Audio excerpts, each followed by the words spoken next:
Welcome out, everybody, to ABC News Radio, to BizNinja Radio. This is your host, Tyler Jorgensen, and I have a really cool guest for you today, Amanda Pittenger, the founder of Dake.House Media. I actually don't know the full name of the company. Amanda, tell us about your company. Tell us about you.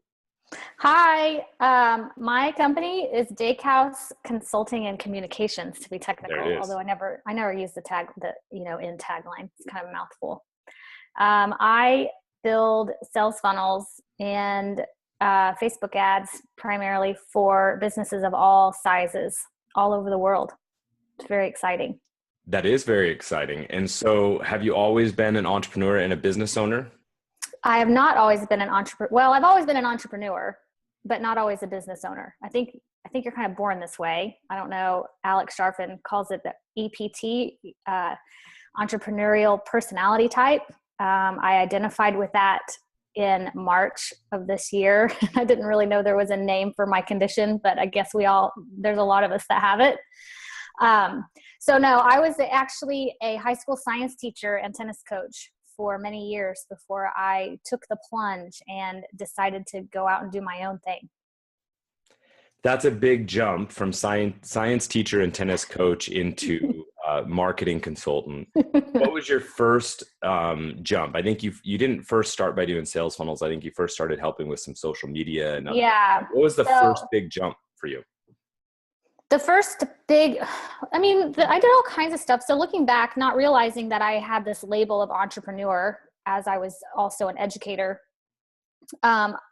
Looking back over my professional career, I was always getting into something, whether it was helping a friend with their catering business or helping someone launch, their new network marketing business in the community, or helping a school raise funds for something. I was always doing something else. And I got kind of when social media started to get really exciting and localized, Twitter kind of came out on the scene. I live near Oklahoma City, which is not a huge metropolitan area, but it's, a nice sized city. When Twitter kind of came out, it was this really cool, small community of digital interaction that we started having tweet ups. And so it was like a meetup for Twitter. And so we would come out, all these Twitter people, you'd come out and you'd actually meet in person. So you'd see, hello, my name is at something. And you're like, oh, hey, I know you. Like, I follow you online. And that was, how many years ago was that? Like 6 years ago, maybe. It was so new, but it was so awesome. And that's when I really learned how you could form these relationships with people and connect with people in a digital world. But then whenever you see them in real life, you had already built this rapport and this trust and this awesome thing with them. So I got into Twitter, kind of just locally, not just for fun. I wasn't selling anything. I didn't have a business at the time. But then I saw how other people were using it as a business or as a part of their business. And I thought I could do this for people, for other businesses. So my brother and sister are really well connected here in the city with hotel and restaurant management. My sister-in-law owns a restaurant here, and my sister owns a bakery. So I started doing some social media for them, and then for a couple other restaurants and a couple other small businesses. And it just kind of exploded from there. So it never was a path that I thought you couldn't predict it. Like I was, teaching, genetics one day, and then I'm doing social media management another. So, that a lot of entrepreneurs have a similar story where they start doing something either as a hobby or as a passion, and they, eventually it rolls into some way that they found that, hey, I'm going to monetize this and I'm going to provide this service for someone and which has value. And in exchange for that, I'm going to get paid. And that's great. It's cool that you've kind of done that. We're going to talk a little bit about how you've catapulted that first initial thing into a larger agency and a company that's building really cool stuff for different companies. What about your educational background and your science teacher and tennis coach background? What do you think from that background prepared you to being an entrepreneur? What assets from there translate into being a business? Well, I'm very mathematical and I'm very systematic. And so I think being both of those things allowed me to be able to have the structure necessary for my world, for my own personal growth. Those things allowed me to grow what I have now. It wasn't just like shooting arrows in the dark and hoping something happens. It was pretty calculated and pretty, organized in a way, kind of like the scientific method, if you want to say, like, you have this hypothesis and you want to test it out, and then you get your results, and then you tweak some stuff or one thing at a time, and then you go back to the start, and then you just keep doing over and over until you get the results you want. And so I think going through education, and then like scientific mathematical reasoning, that allowed me to get to where I'm at today. Awesome. So you had a plan, kind of like you have a lesson plan when you come into teach a class, but then you were ready to, and you had a hypothesis for how it was going to work, but then you were ready to make changes based on the results or the feedback. Yeah. Awesome. And that's what I do now with my clients. We start with something, we have a plan, we have a strategy in place, we map it out, and then we execute it. So like the experiment, if you will, and then we look at the results. And if the results match, what we predicted, that's fantastic. But a lot of times it doesn't work out that way. And we have to go back and make some tweaks, some changes, and then we test it all over again. And so it's just kind of this repeating process of awesome, like science, to be honest with you, marketing science, if you want to call it that.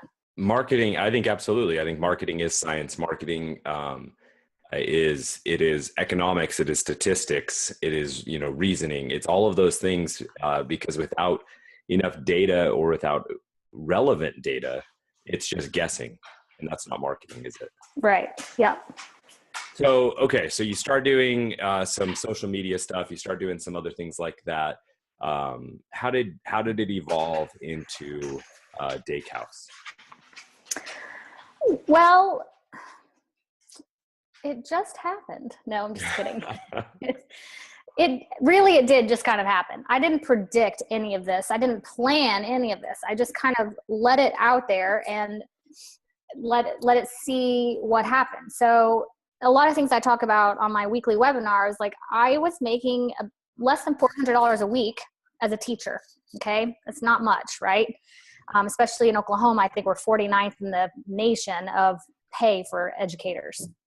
So to quit my job, or my career really is what it was. I've been doing it for 15 years, have a master's degree in education, doing this career. To leave that behind, I had to replace roughly $400 a week. Well, that was like not hard to do. I had already done that. And so I had this safety net, like I'd already replaced the income I had. And so anything from there is bonus. Right. So instead of just doing social media, I started helping some of the businesses update their websites. And then I started learning how to do Facebook advertising. So a lot of these things, I just little by little, I was just kind of teaching myself, and then, or reaching out to other people and asking for help. I was not ashamed to say, hey, I'm brand new at this. What are you doing? What's working for you? One of my clients, I was really just doing social media, some blogging, website management for him. He had just come out of one of Garrett J. White's type of, what do they call it? Like a warrior week, right? Resurrection week kind of thing. Garrett J. White, as we know, is a huge proponent, fan of ClickFunnels. So when he first started using ClickFunnels, which was right when it launched in 2014, my client, obviously being a student of his, started using it too. So Seth, my client, said, hey, I want to start using this. I was like, okay, whatever you need, I'll do it. I'll learn it, whatever I need to do. We were already using Infusionsoft, which was a crazy thing for me to learn, but I did. I just took the time and went through all the training and everything like that. So whenever he said, hey, we're going to start working with ClickFunnels, it's like, okay, let's do it. So I just dove right in. It was just kind of, he gave me the permission, I guess you could say, the push. Right. And then I got into it and I was like, this is awesome. Like I can do this. So many other businesses can benefit from this. And that's really what started to snowball this entire thing was just that one little seed from one client that happened to be at some training, boot camp type training in California. And it just had snowballed and snowballed and snowballed into what it is today. Very cool. And so you added new resources, you've grown. Now you don't just do social media and ad campaigns, but you build, you actually help the client build the offer and build the landing pages, build the websites. One of the things, the quotes that I really like is that most of the time you don't have a traffic problem, which is what all entrepreneurs and especially online entrepreneurs think the issue is. They think, well, there's not enough people coming to my website, but usually, it's actually an offer problem. They're not giving enough value up front, or the value is not being clearly communicated.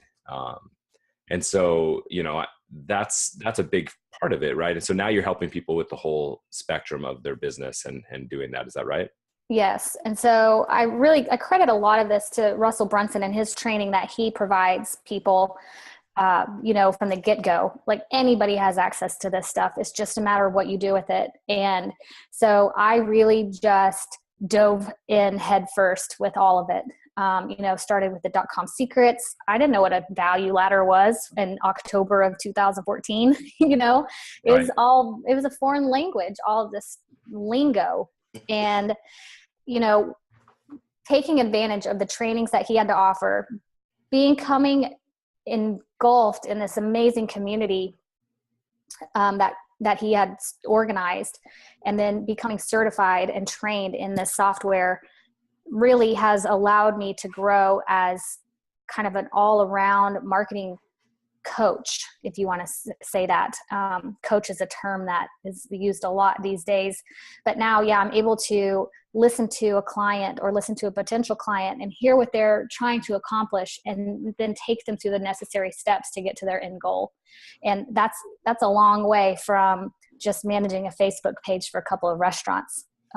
It's just been, but it's so possible. It doesn't have to take years and years of training. If you put your mind to it and take advantage of the resources out there, you can do it. Absolutely. So tell me, one of the things that's interesting when you have a company like yours, which is a consulting and an agency type company, is that you're always building other people's business.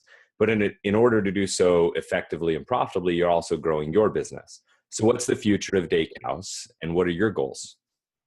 The future of Dickhouse, it really has shifted quite a bit, even in just the last few months. I had a few kind of pivotal moments at the last Funnel Hacking Live where, my focus was only just bringing in more clients and building up their businesses. I never really had the focus on my business and what I wanted as a business owner, as a person. So right after Funnel Hacking Live, which was at the end of March, beginning of April, I started creating a course that teaches others how to use ClickFunnels.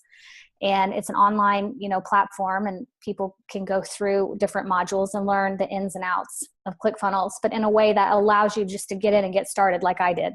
And it doesn't overcomplicate things. My education background obviously allows me to be able to communicate things pretty well with others, being able to teach what I know and, pass that knowledge on.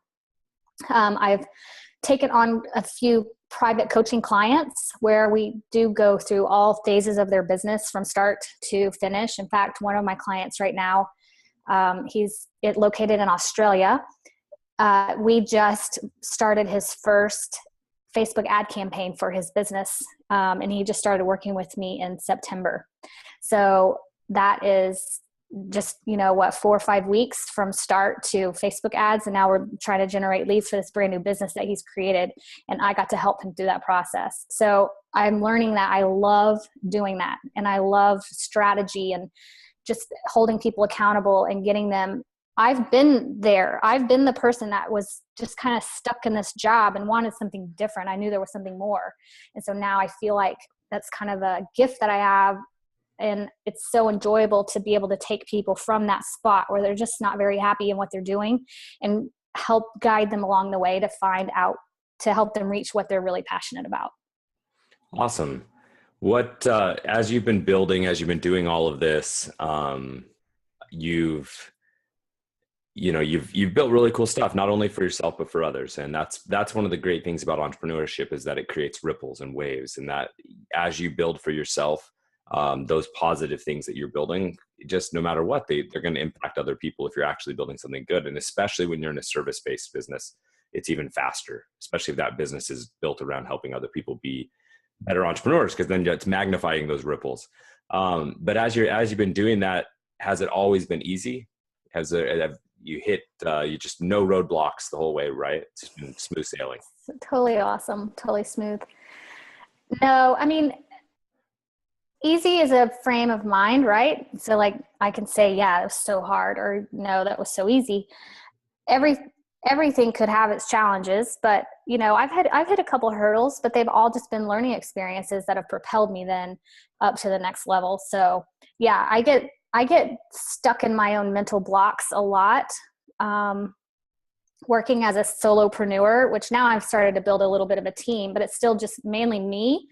You get kind of stuck in your brain sometimes, and, you get down on yourself a little, or something doesn't go exactly like you wanted it to, and it sets you back just a little bit. But you just, you find a great network of people that can support you and keep pushing you up that hill until you get to the top, and you're like, oh, this is what I was working for. And so there's peaks and there's valleys. I wouldn't say it's hard. I just would say that it's something I do every single day. I just work at it every day. Just like tennis. Yeah.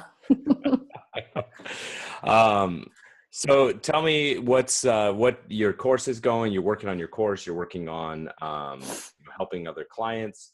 What's one thing on the personal life bucket list for Amanda in the next few months? What are you going to do? Because I ask everybody this, because sometimes we're so focused on business we forget about self. So what's something on your personal bucket list?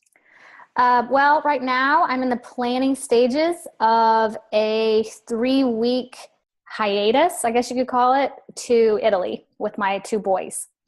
I have 2 young sons. They're ages 12 and 9. And we have decided that we want to go to Italy, and we want to tour the area and discover and, learn. So that's what we're working on right now. That's a personal thing. So we're studying some history together and learning about some of the places that we like to visit, and we're just planning it out. We're going to do it. That's awesome. I think that's going to be life-changing for not only for you, but for your boys to be able to have that type of an experience. I love immersion type trips that aren't just 3 days or, in port, back out of port, but 3 weeks. That's an awesome amount of time. Hey, yeah. I want to thank you for coming on. I know it was kind of last minute, but thanks for coming on to the show. And we got a lot of cool stuff coming down the pike. If someone wanted to check more about Dake.House, where would they go? They just go to Dake.House. All right. So that's one of those fancy new TLDs. Yeah, it's awesome. Yeah. So Dake.House to learn more about Amanda and everything. I'm also on Instagram. You can find me at OKC Amanda, like Oklahoma City, OKC Amanda. It's not that exciting on that Instagram page, but it's kind of fun sometimes to see, the ins and outs of personal and professional life. Awesome. Yeah. I keep seeing you at football games, but they always seem to be the wrong team. That's okay. All right. Thanks so much for coming out. Thanks, Tyler. It was great.